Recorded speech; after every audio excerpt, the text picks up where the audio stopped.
Si ustedes pueden recordar conmigo, el domingo pasado, aparte de que dimos el contexto histórico de esta carta a la iglesia en Filadelfia, nuestro segundo y último tema fue que nos limitamos o nos circunscribimos a explicar dos características que Cristo da de sí en esta epístola, diciendo que Él es el santo y el verdadero. Y que Él tenía las llaves en sus manos, y que Él es quien cierra y nadie abre, y abre y nadie cierra. Nos limitamos a explicar qué significan cuando dice que el Señor es el santo, es el verdadero y es quien posee la llave. Y decíamos en el santo que Él es la santidad, es como la corona de los atributos de Dios. Y aunque decíamos que Dios no es más santo que bueno, ni más santo que puro, ni más santo que justo, puesto que Él es perfectísimo en todos sus atributos, sin embargo, el sobreénfasis de Dios en su palabra sobre su santidad nos da a nosotros a entender la necesidad de ponderar en justa medida y razón este atributo a la hora de acercarnos a Dios y a la hora de vivir nuestras vidas, como lo vamos a ver en el sermón de hoy. Cuando hablamos de que Él es el verdadero, estamos diciendo Él es el único Dios verdadero, y hablamos que Él es la luz verdadera, Él es el pan verdadero, Él es la verdad, Él es el Salvador verdadero, Él es el que es la verdad verdadera, y fuera de Él,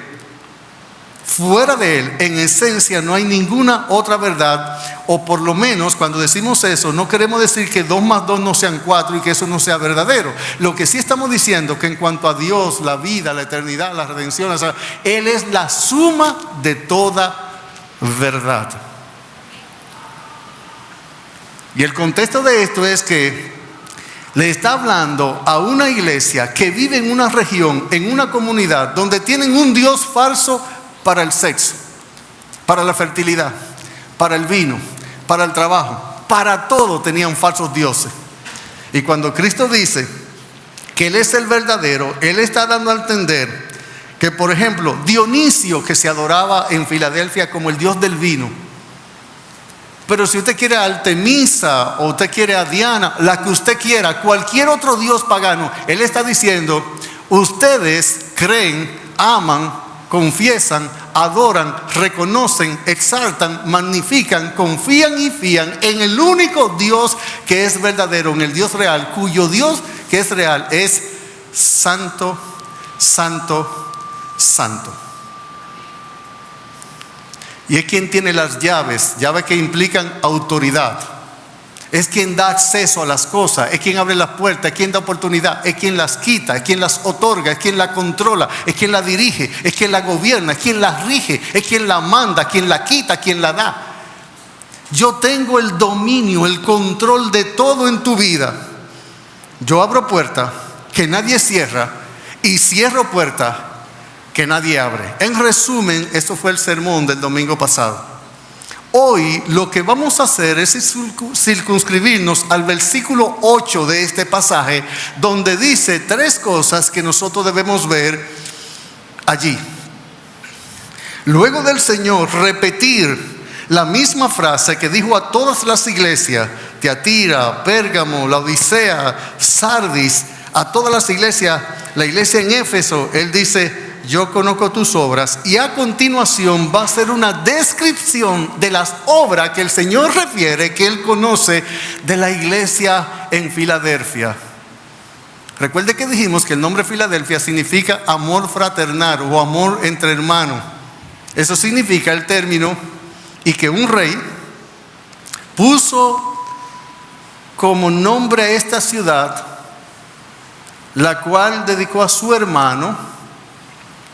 Y que este rey, Grecia, había decidido construir esta ciudad porque colindaba con 3 ciudades o pueblos muy importantes y estaba colocado geográficamente en un lugar que era la conexión de Grecia con una gran parte del mundo antiguo, y que se había construido esta ciudad con el propósito de hacer de ella una ciudad misionera en el sentido no bíblico de la palabra, sino que Grecia quería esparcir por el mundo antiguo, en el área de Asia Menor y a otras provincias, lo que era su idioma, su cultura, su pensamiento, sus valores, y querían que Filadelfia fuera ese puente de conexión con esa parte del mundo para que Grecia y su dominio se ensanchara. Era una puerta a esa parte del mundo, y con este propósito fue construida. Ahora bien, note que en este versículo 8 donde estamos, el Señor dice: yo conozco tus obras, y a continuación detalla a cuáles obras hace referencia. Él dice: puesto delante de ti en primer lugar una puerta abierta. Y vamos a ver que esta puerta abierta puede implicar tres cosas. Vamos a ver qué implica la puerta abierta. Luego vamos a ver que la iglesia en Filadelfia, una iglesia fiel, a más de la puerta que le había concedido el Señor, era una iglesia que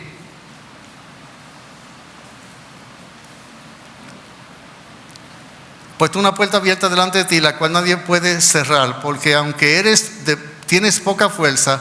Número 2, has guardado mi palabra. Número 3, no has negado mi nombre.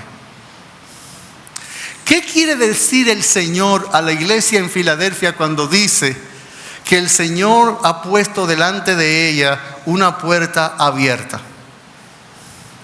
Yo creo que tres cosas están implícitas, significan esto. Lo que voy a hacer primero es ver el contexto histórico de esta expresión que yo acabo de decirlo. ¿A dónde había sido construida Filadelfia? En un lugar geográficamente que le permitía a Grecia conectarse con otras regiones del mundo. Básicamente, esta ciudad que se había construido en este lugar le permitía tener a Grecia contacto, mis hermanos, con Licia, con Lidia y Frigia. Y a través de ahí, Grecia quería esparcir, como dije, su costumbre, su cultura, su idioma, sus valores y todo para ellos dar al mundo su mentalidad. Y el Señor lo que hace es que toma esta puerta abierta, que no es más que es un dicho para destacar que se te ha dado una oportunidad. Que Dios ha creado en su soberanía las condiciones para que algo ocurra según el propósito que Dios tiene en nuestras vidas. Eso significa una puerta abierta.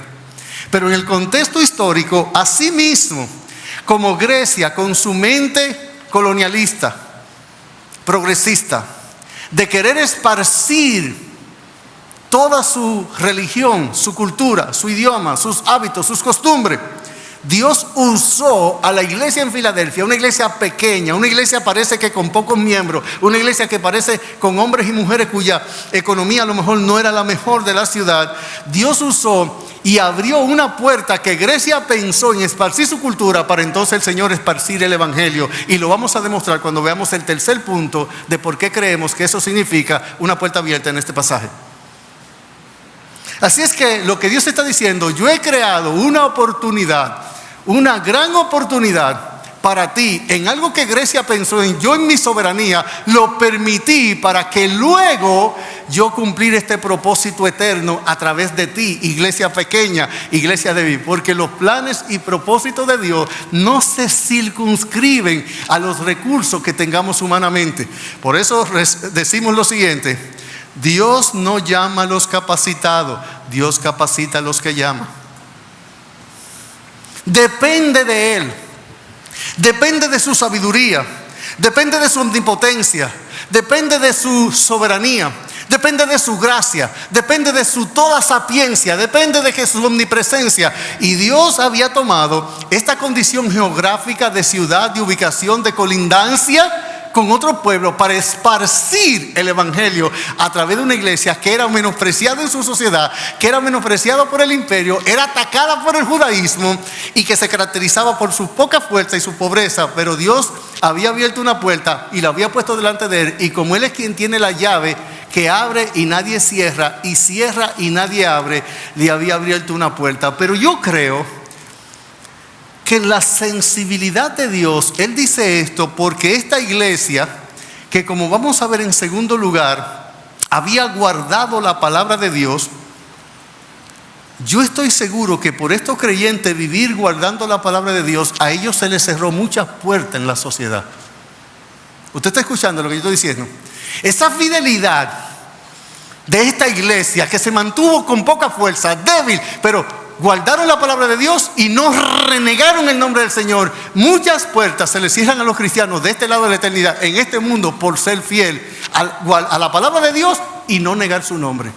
Yo estoy seguro que en sus trabajos muchos de estos creyentes les cerraron la puerta cuando ellos dijeron: no, yo no niego el nombre de Cristo, yo guardo su palabra. Muchas puertas se cerraron, muchas puertas. Y cuando digo puertas que se cerraron, quiero decir oportunidades que se perdieron, entre comillas, y sufrimientos que le sobrevinieron por guardar la palabra y por no negar el nombre de su Señor. Y cuando el Señor le dice: yo he abierto una puerta abierta, yo estoy seguro que estos creyentes sentían esperanza, sentían consuelo, tomaban fuerza, recobraban ánimo, porque ellos muchas veces en su trabajo, en su familia, con sus hijos, con sus valores, tuvieron que sufrir que el mundo les cerrara la puerta. Cosa por lo cual muchos creyentes hoy no somos fieles al Señor en muchas áreas de nuestras vidas, porque no queremos sufrir por causa de amar el nombre de Jesús y de guardar su palabra.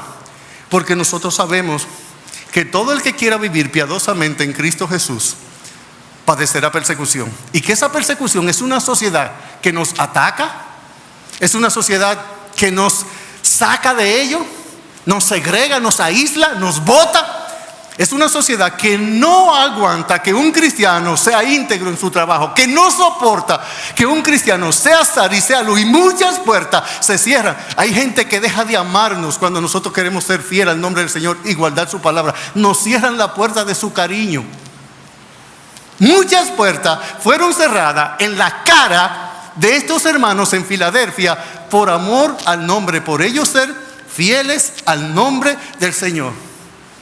Sí, vive según Dios, vive según la Biblia, vive según las directrices del Espíritu Santo, y tú vas a ver como tu esposa o tu esposo, tu hijo o tu madre, como muchos de la gente que te profesan afecto, te van a cerrar la puerta de sus afectos.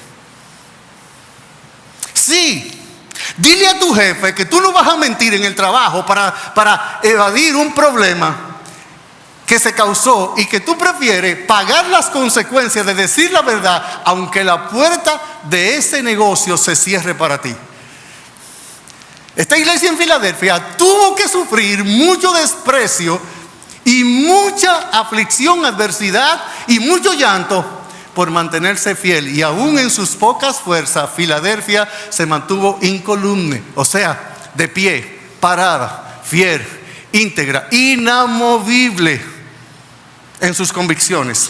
Sí, porque hay que pagar ese precio. Para seguir el Evangelio hay que pagar ese precio. Hay que pagar el precio en el tipo de sociedad donde tú te mueves, donde tú socializas, donde tú compartes, donde están tu gente de cariño. Muchas veces, jóvenes en sus escuelas, en sus universidades, en sus canchas, en sus play, lo van a menospreciar cuando ustedes quieran vivir, no negando el nombre de Jesús y guardando su palabra. Muchas puertas se cerraron a la cara de estos fieles de Filadelfia cuando ellos se mantuvieron fiel al Señor. Así que esto tiene un contexto histórico que el Señor usó a esta ubicación geográfica y con las colindancias para entonces el Señor esparcir el Evangelio. Muchas puertas fueron cerradas y el Espíritu Santo, de manera graciosa, de manera empática y simpática, le está trayendo consuelo a mucha gente que estaba sintiendo el dolor de puertas humanas cerradas por mantener su amor al nombre del Señor Jesús. Usted le dijo al Señor hace 10 minutos aquí en adoración: te amamos, Señor de las edades, tu glorioso nombre alabamos. Esta gente no solo cantaba eso, por amor al nombre de Jesús. Muchos de ellos perdieron su trabajo. Muchos de ellos fueron segregados, botados de la sociedad. Muchos de ellos vieron a sus hijos llorar y a sus hijos sufrir Porque a lo mejor los hijos de otro que adoraban a Baco, a Dionisio, a Artemisa, los menospreciaban a ellos y los segregaban de su estilo de vida. Y esa gente no solo decía: te amamos, Dios de las edades, santo eres tú, tu nombre glorioso alabamos, exaltamos. Esa gente amó en acción lo que usted y yo proferimos con cántico esta mañana. Pero en tercer lugar, para ceñirme a las escrituras, para pegarme al texto. ¿Qué significa que el Señor había abierto una puerta? Bueno, cuando vemos esto en sentido general, mire, 1 Corintios capítulo 16, versículo 19. ¿Qué es esta puerta abierta? Que esto va a corroborar nuestro primer argumento que el Señor usó.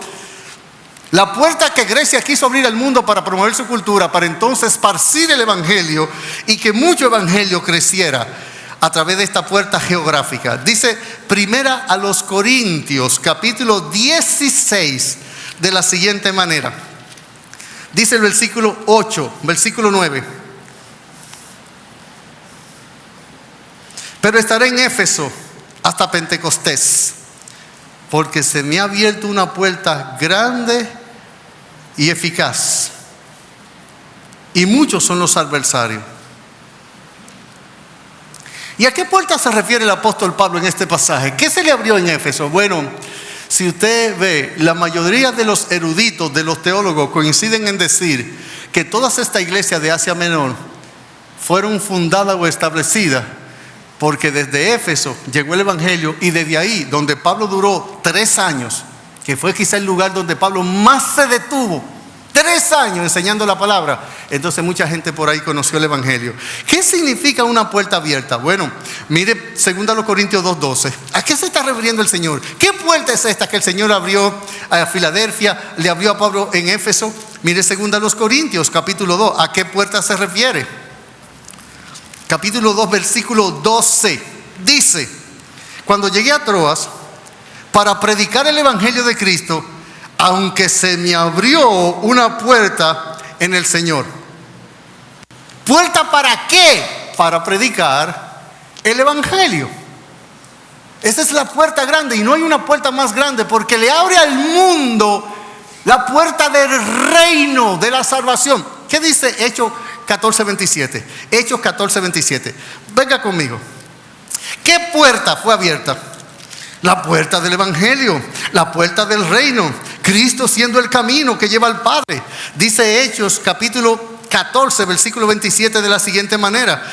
Note para que entienda conmigo a qué puerta se refiere. Y habiendo llegado y reunido a la iglesia, refirieron cuán grandes cosas había hecho Dios con ellos y cómo había abierto la puerta de la fe a los gentiles. ¿Qué es la puerta de la fe? De la salvación, de la gracia, de conocer a Cristo, de ir al cielo. Esa es la puerta que se está abriendo aquí. ¿Qué dice Colosenses 4:3? Colosenses 4:3. Use su Biblia. Mire, ¿qué puerta abrió el Señor? Dice: orando también al mismo tiempo por nosotros, para que el Señor nos abra puerta para la palabra, a fin de dar a conocer el misterio de Cristo, por el cual también estoy preso. ¿Qué es la puerta? Una oportunidad maravillosa, cuando en gran medida, en gran grado, de manera magnífica, el Señor va a permitir que el evangelio se esparza en una región y muchos sean salvos. Porque aunque tú no lo pienses, y la aflicción que tú estás sintiendo por amor al Señor con tu esposo, ¿sabe? Está más en juego que el problema en tú y en tu esposo. Está en juego que muchos conozcan a Cristo a través de ti. Lo que está en juego aquí es el bien y el mal, la verdad y la mentira, es Dios y el diablo, es el infierno y el cielo, es la salvación y la condenación. Esto es lo que está en juego en tu vida. Tú te ocupas y preocupas porque el Señor quite la aflicción, aleje de ti el dolor, pero Dios ha permitido eso en su inmenso amor, y no de una manera sádica, ni displicente, ni diferente, ni apática, ni frívola. Porque está forjando a Cristo en ti. En la medida que lo forja en ti, está haciendo de ti una puerta abierta para que muchos conozcan esta gran salvación de la cual ya tú disfrutas. Así es que esta puerta abierta, en primer lugar, el Señor usó la ubicación geográfica que había sido concebido por Grecia, que la soberanía de Dios estaba tramando y usando el corazón de un rey para buscar una ubicación geográfica, para esparcir la cultura greca y para llevar su costumbre. El Señor dijo: sí, esa puerta la voy a aprovechar yo, pero para llevar el evangelio. Constrúyelo, pero yo lo voy a usar. Esta puerta abierta significa que el Señor está dándole consuelo a una iglesia pobre, débil, doliente, sufriente, que muchas veces se le quitaron oportunidades y se le maltrató y se le cerraron puertas en la cara para decirle: cuando yo la abra, nadie la va a cerrar, y cuando yo la cierre, nadie la va a abrir, y yo te he abierto una puerta. Y en tercer lugar, para darnos a entender que cuando el Señor nos abre una puerta, lo que Él nos está dando es una maravillosa oportunidad para que la puerta de la fe, de la gracia, de la salvación, de la vida, del perdón, de la redención, de la salvación, llegue a muchos. Por tanto, tú y yo somos un instrumento dorado, precioso, al cual Cristo ama, para Él cumplir propósitos que sobrepasan o sobrepujan nuestros intereses personales, familiares o individuales, para ir de lo terreno a lo celestial, de lo humano a lo divino, del reino de los hombres al reino de los cielos, de la condenación a la salvación. Es lo que está permitiendo el Señor en tu vida y en mi vida. En segundo lugar, dice el texto, si usted vuelve conmigo a Apocalipsis capítulo 3, versículo 8, dice el Señor que ellos, aunque tenían poca fuerza, habían guardado la palabra de Él. Han guardado mi palabra. ¿Qué significa eso? ¿Qué dice el Espíritu Santo en esta expresión: ha guardado mi palabra a pesar de su poca fuerza? La palabra guardar es un término que tiene muchas acepciones o muchos significados. Y quizás la acepción o el significado que más comúnmente nosotros tenemos es que guardar significa proteger algo, poner algo salvaguardado para que nadie lo quite, lo dañe, lo robe. La palabra guardar significa que nosotros, como dije ahorita, estamos, mis hermanos y amigos, tomando algo y lo estamos cuidando, protegiendo, lo estamos perseverando. Obviamente esta no es la acepción en esta palabra. Este no es el significado con que se dice: ha guardado mi palabra, aunque pudiéramos sacar mucho de allí. La idea es que esta virtud o esta práctica correcta que tenía la iglesia de Filadelfia tiene que ver con la primera virtud con que Cristo se presenta a ellos. Él se presenta en primer lugar como el santo. Y esta iglesia, cuando el Señor dice: ha guardado mi palabra, quiere decir que ellos en sus vidas cotidianas, en su vida diaria, vivían a la luz de la santidad del Señor, guardando la palabra del Señor, que era la que indicaba quién es ser y cómo debían vivir ellos. Esta palabra, esta expresión, has guardado mi palabra, significa que estos creyentes cada día en su conducta, con sus hijos, vocabulario, vestimenta, trabajo, afecto, decisiones, a lo que ellos importantizaban, ellos honraban, lo tomaban a la luz de honrar la santidad del Señor. Que la santidad no era un concepto teológico para enseñar en la escuela dominical, sino que era un estilo de vida para honrar a Dios en todo nuestro hacer y en todo lo que dejamos de hacer. Has guardado mi palabra quiere decir que tú trabajas como un creyente, que tú te comportas en tu trabajo como un creyente. Has guardado mi palabra quiere decir que tú eres un esposo bíblico que honra los principios que su palabra ha establecido de cómo tú debes tratar a tu esposa. Has guardado mi palabra quiere decir que cuando ellos corrigían a sus hijos, ellos procuraban ante todo, sobre todo, por todo y en todo, disciplinarlo y amonestarlo en el Señor. Guardar su palabra significa no que la atesoraban para meditarla, pensarla, repensarla, analizarla, explicarla, enseñarla. Quiere decir que además de eso, la palabra era practicada, era vivida. era una palabra que era tomada en cuenta hasta para regular las actitudes, los pensamientos, los deseos y las concepciones del corazón.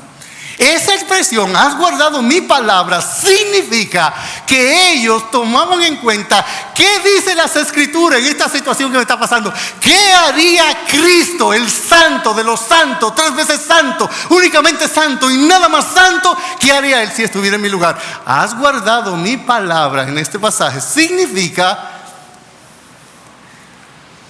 que la Biblia en ello no era un amuleto de la buena suerte para abrir en el Salmo 23 para que me vaya bien y que no me toque ningún tipo de mal.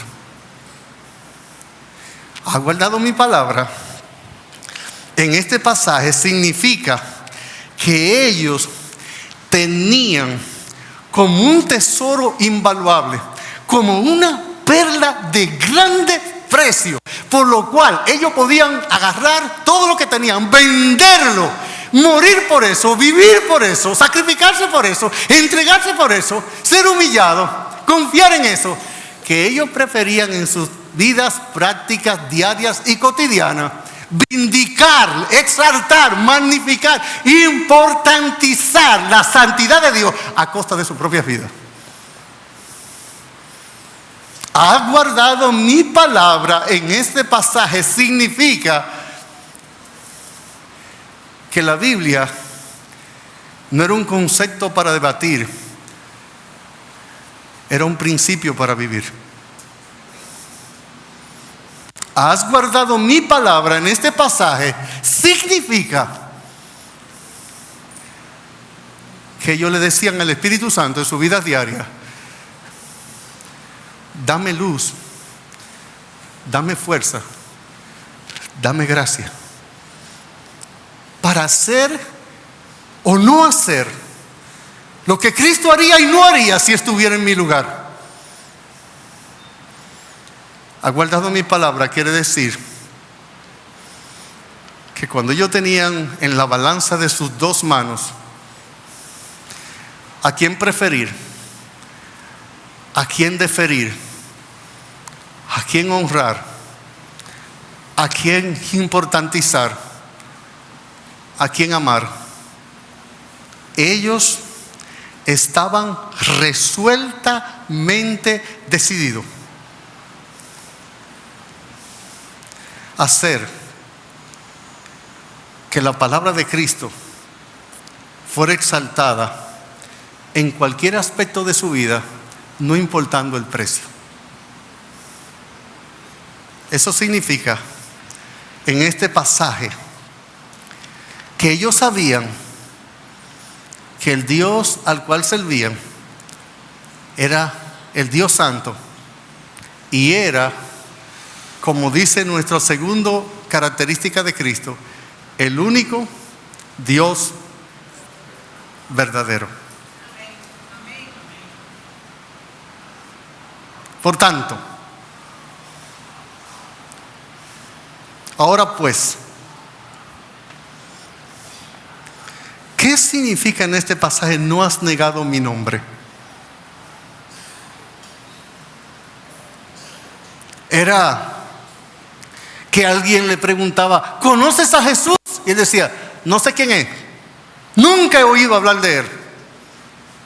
¿Qué significa en este pasaje no has negado mi nombre? Significa que ellos no hicieron como Pedro: tú eres uno de ellos, tú hablas igual que ellos, tú eres... maldición, no conozco al hombre, no conozco al hombre, no sé quién es Jesús.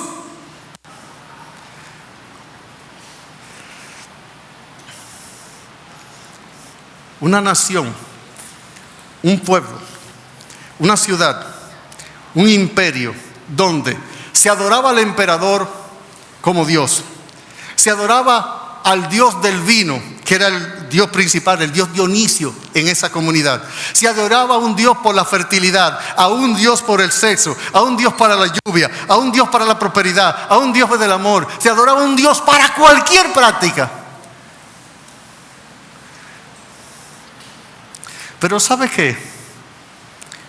El mundo no solo construye sus ídolos, te van a arrastrar a adorarlo con ellos. Sadrán, Mesach y Abednego, si no se postran ante la estatua que yo he hecho, si no adoran al que yo digo como Dios, en esta misma hora seré echado. El mundo no solo va a erigir, va a construir sus ídolos. Ellos no solo van a amar que tú ames más al celular, a verte bien, a la codicia, a la avaricia, al chisme, al pleito, a las disensiones, a la herejía, a la borrachera, al homicidio, más que a Dios. Ellos no solo se complacen en ellos hacerlo, sino que ellos se complacen con lo que la practica con ellos. Y esto van a decir: ven juntos y adoremos a nuestro Dios, porque todo lo que nosotros hacemos Dios, lo adoramos. Muéstrame lo que tú amas y yo te voy a decir lo que tú adoras. Porque donde esté vuestro tesoro, allí estará también tu corazón.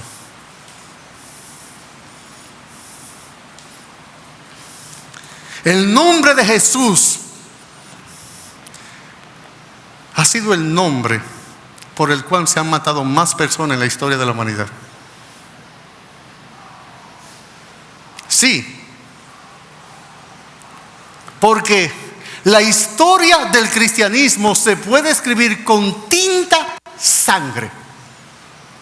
Que cojan sus plumas, que la escriban, que la reescriban, y ahí va a haber un común denominador: que cuando nosotros preferimos amar y honrar sobre todo, ante todo, por todo y en todo el nombre del Señor, pagamos un precio. Y si no nos aniquilan físicamente, tratan de aniquilarlo económicamente, socialmente, emocionalmente, laboralmente, como usted quiera. Pero amar el nombre de Jesús tiene un gran precio. Lo fue, lo es y lo será. Y el Señor dice a una iglesia pobre, débil, poquita, en medio de una sociedad imponente, con un emperador que se impone y quita la vida a aquellos que no lo adoran. Él le dice: no has negado mi nombre. ¿Cómo se niega el nombre de Cristo? Te lo digo, joven, y no para acusarte, sino para advertirte y para alentarte. Porque este no es el dictamen de un juez, sino la devoción de un pastor. Cuando tú, en la universidad, o en el colegio, o en tu barrio, cuando comienzan a atacar al cristiano, y tú prefieres quedarte callado para que ellos no te ataquen a ti y tú no sufrir por el nombre del Señor, has negado su nombre. Cuando tú no eres capaz de levantarte en tu universidad, en tu comunidad, en tu casa, con tus hijos, con las personas con que tú socializas, con tus seres queridos, con tu entorno inmediato, y decir: aquí lo que dice Cristo y lo que dice su palabra es esto. Cuando nos portamos tibiamente con el pecado para no ser despreciados por esta sociedad, hemos negado su nombre. Cuando no nos paramos sobre nuestros pies firmemente en base a la verdad del Evangelio y diciendo que nosotros, su nombre glorioso por el cual fuimos invocados, nombre ante el cual se doblará toda rodilla, nombre cuya gloria llena toda la tierra, único nombre bajo el cielo dado a los hombres en el cual podemos ser salvos, cuando nosotros no nos atrevemos, cuando nosotros preferimos defender la honra de nuestro nombre en vez de la de Cristo, del nombre de Cristo, hemos negado su nombre. Cuando nos ocupa, nos preocupa y nos aflige más que se diga algo malo con relación a nosotros y que se afecte y se manche nuestro notorio nombre. Cuando nosotros dejamos de hacer cosas en la vida que le da la oportunidad a alguien que no conoce ese nombre para que Cristo sea visto, que su nombre sea notado, que su nombre sea honrado, que su nombre sea creído, que su nombre sea amado, que su nombre sea vindicado, que su nombre sea exaltado, hemos negado su nombre.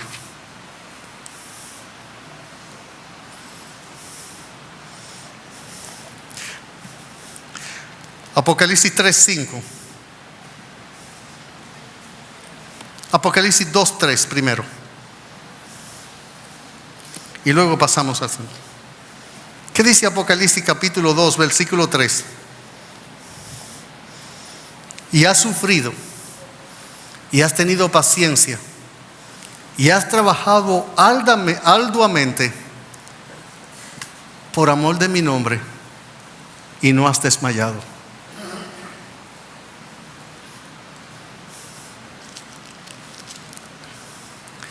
Cuando has hecho algo en Iglesia Bautista La Romana, procurando un reconocimiento para ti, antes que Cristo sea visto, has negado su nombre. Cuando has tomado postura defendiendo tu opinión personal, en vez de procurar que lo de Cristo sea exaltado, has negado su nombre.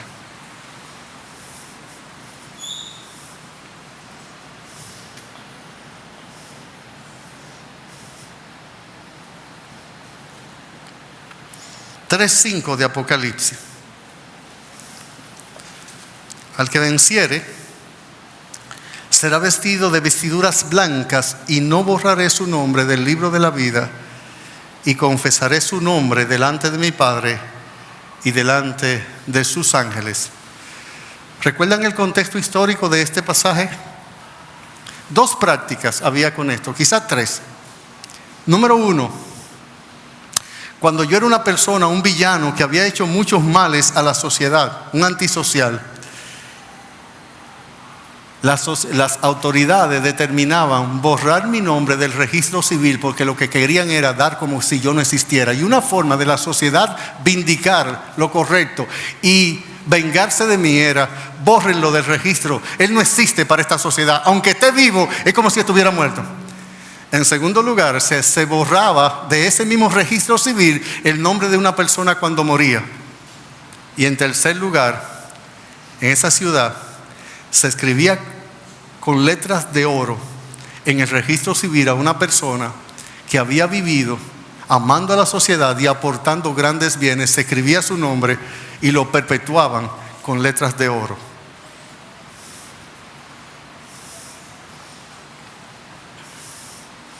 Un soldado de Napoleón Bonaparte fue herido con una bala que se alojó cerca del corazón. Un médico intentó extraer la bala, en ese tiempo sin anestesia, y cuando el médico estaba con su bisturí o el instrumento que tuviera ahondando para sacar la bala del corazón, el soldado le dijo al médico: si cala más hondo, va a encontrar escrito en mi corazón el nombre de Napoleón Bonaparte.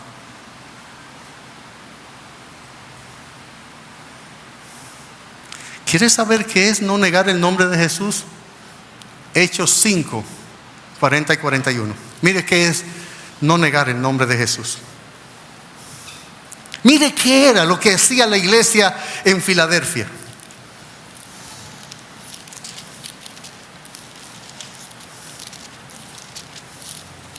Dice Hechos 5:40, y convinieron con él. Y llamando a los apóstoles, después de azotarlo, darle con cuerda, les intimaron que no hablasen en el nombre de Jesús, y lo pusieron en libertad. Y ellos salieron de la presencia del concilio gozosos de haber sido tenidos por digno de padecer afrenta por causa del nombre. Eso significa: no has negado mi nombre. Lucas capítulo 21, verso 17. Lucas 21, 17.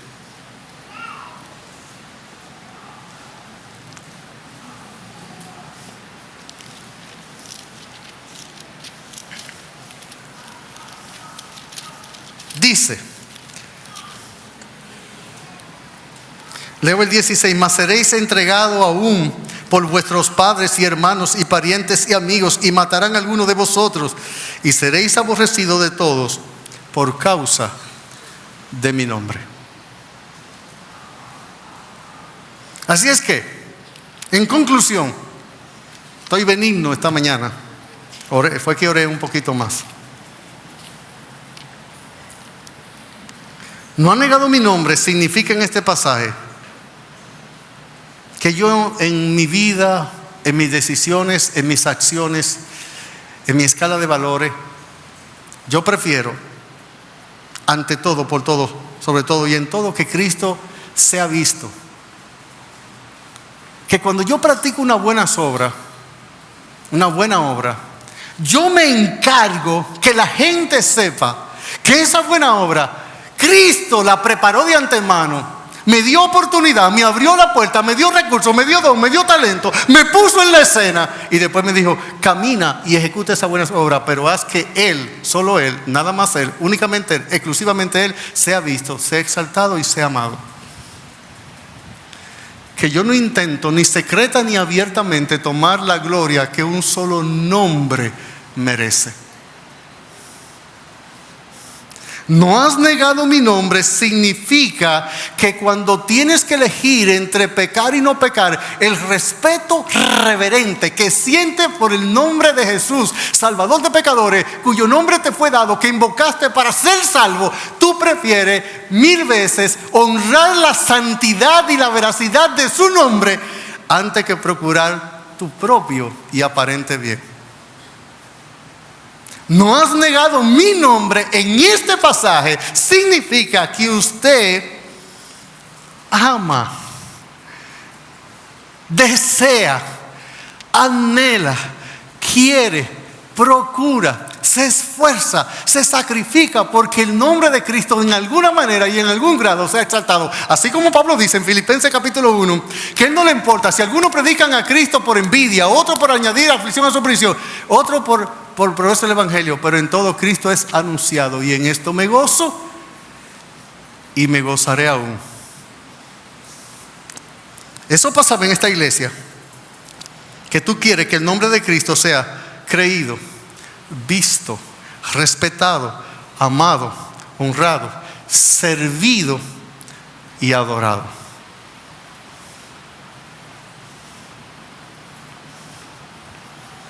Dice tercera de Juan 3:7 que muchos creyentes salieron sin esperar ayuda de los gentiles, tan solo por amor al nombre del Señor. ¿Qué más puedo añadir? ¿Qué más puedo decir? Una puerta abierta, una oportunidad concedida, una verdad guardada. Aquí podemos calificar esto de una verdad guardada como una fidelidad manifiesta, pero también podemos ver un nombre no negado, un nombre al cual se ha honrado.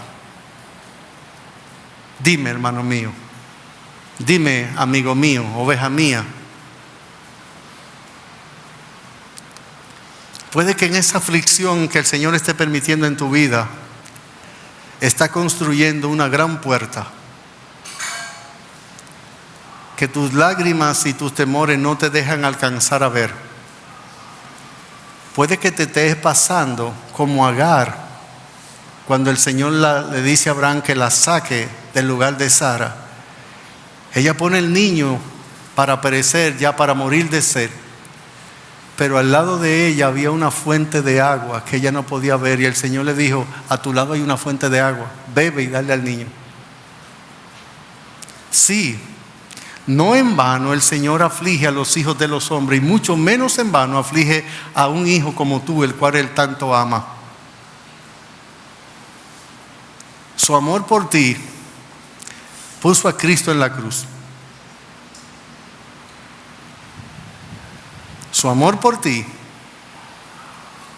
hizo que Él le diera la espalda a Cristo en la cruz por tus pecados, por mis pecados. Eso es para que sepa, como Él dice, ¿qué dice Él en el versículo 9?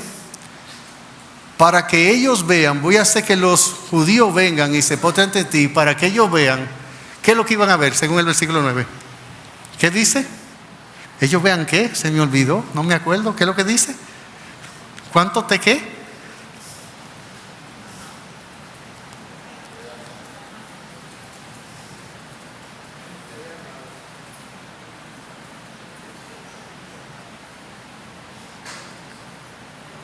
Dice, no, más adelante, voy a leer el 9 el 10. Dice aquí, yo entrego de la sinagoga de Satanás, a los que se dicen ser judíos y no lo son, sino que mienten, he aquí que yo haré que vengan y se postren ante ti y reconozcan que yo te he ¿qué? Amado. ¿Sabe, hermano? El Señor te ama. Tú sabes lo paciente que es ser con tus debilidades y con las mías. ¿Sabe quién hace eso? Alguien que ama de verdad. Te ama. Nosotros tenemos una persona a la cual amamos y nos falla 3 veces según nosotros y se nos va el amor.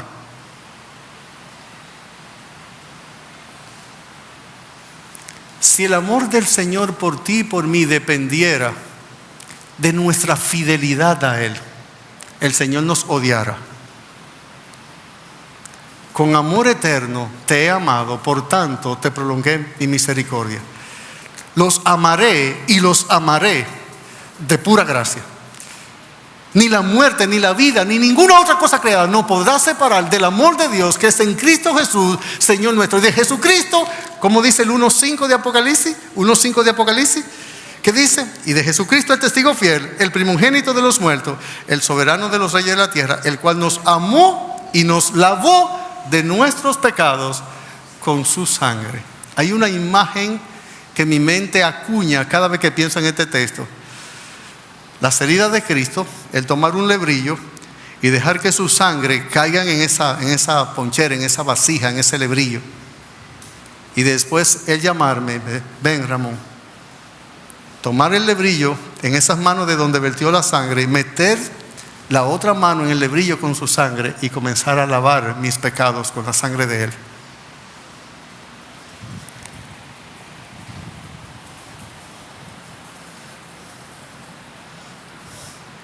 Puerta abierta, verdad desguardada, nombre honrado. Yo te animo, me animo a todos. El Señor nos ha amado y lo que Él está permitiendo en este momento, la prueba, la dificultad, el dolor, todo estuvo, está y estará bajo sus gloriosas y poderosas manos.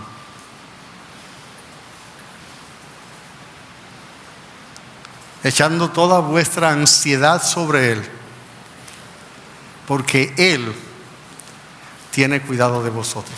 Que el Dios del cielo les bendiga.